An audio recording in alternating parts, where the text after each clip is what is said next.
All right, guys, the Utah Jazz get a nice end of exhibition games win against the Brooklyn Nets. This is the Hoopsner postgame show. That was a nice showing from the Utah Jazz. It was a Brooklyn Nets team that is without their best players, obviously, in Kyrie, Kevin Durant. But you did have Caris LeVert have a really nice night, and the Jazz found ways to get stops and score against also a nice defensive big in Jarrett Allen.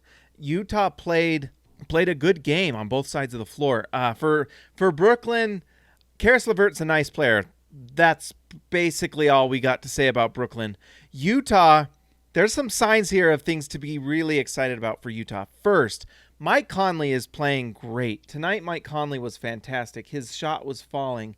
I think he's ended. We'll look at the stats here real quick. Okay, tonight, Mike Conley with 18 points on 7 of 11 shooting. He was 4 for 6 from 3 and a plus 12. If Mike Conley is playing really well, the offense for Utah is going to be fantastic. It's going to be so good because that is that second scoring threat that can relieve Donovan Mitchell of all of that offensive burden. And we see in this game that when Mike Conley is hitting shots, it's the Jazz offense just flows nicely. The other thing you've got to be really excited about if you're a Jazz fan is the Donovan Mitchell Rudy Gobert connection again. We didn't have a video last time, but like in the last game that we saw the Jazz play, we saw Donovan Mitchell and Rudy Gobert connect for like 4 lobs, and tonight it was happening again.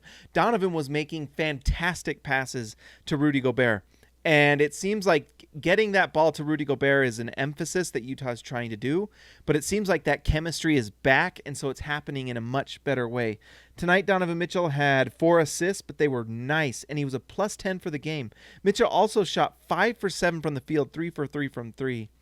You can't ask for a better game from Donovan. He was phenomenal. But that pass where he goes to the lane and he puts that up to Rudy Gobert, he's gotten really good at it. And I don't know if that's just something they've worked on in training camp here in the Orlando bubble, or if that was always there and it was just a chemistry thing, which we knew there was.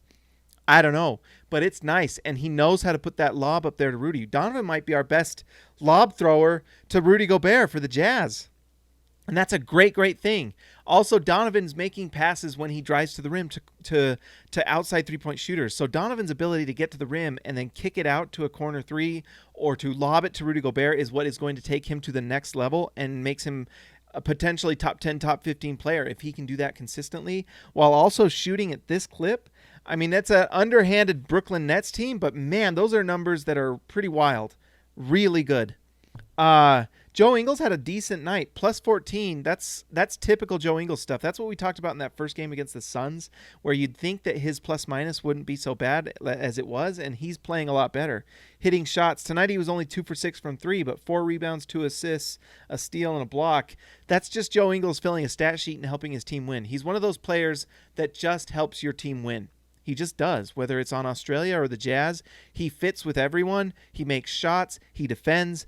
Fantastic. Royce O'Neal, they're still kind of figuring out this Royce O'Neal at the power forward with Mike Conley and Donovan Mitchell. But today, in this game, Royce O'Neal, 10 rebounds for Royce O'Neal in 25 minutes. Nice to see.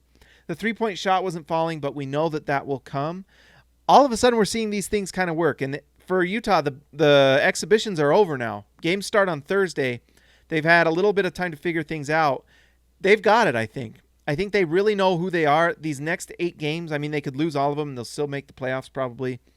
It's going to be fun to watch. And it looks like the Jazz chemistry is back. You know, I don't know if it's ever going to be perfect with Donovan and Rudy, but it looks like they've really figured out some chemistry on the floor. And that's really nice to see. Tony Bradley hit a 3. That was pretty cool. And also just the bench has played pretty well. Jordan Clarkson is just solid 6th man that can come in and get buckets. He hasn't even had the best exhibition season, you know, the preseason, whatever we call this. He hasn't even had the best, for his standards, his best play. And so we're going to see Jordan Clarkson get even better, and he's going to get that green light. I really like that Utah's also playing with 4-guard lineups with Rudy Gobert. That's really fun. And it's lineups that are going to find ways to score. So, guys, if you're a Jazz fan, you've got to be excited. We're seeing things that we were hoping to see. They've got the potential to be better than they were with the Ricky Rubio Jazz, just because you've got a spread floor with shooters like we didn't have back then. I know we're missing Bojan Bogdanovic, but this team is really able to score and defend. And that's all you can ask. Guys, like and subscribe to the channel. I will talk to you later.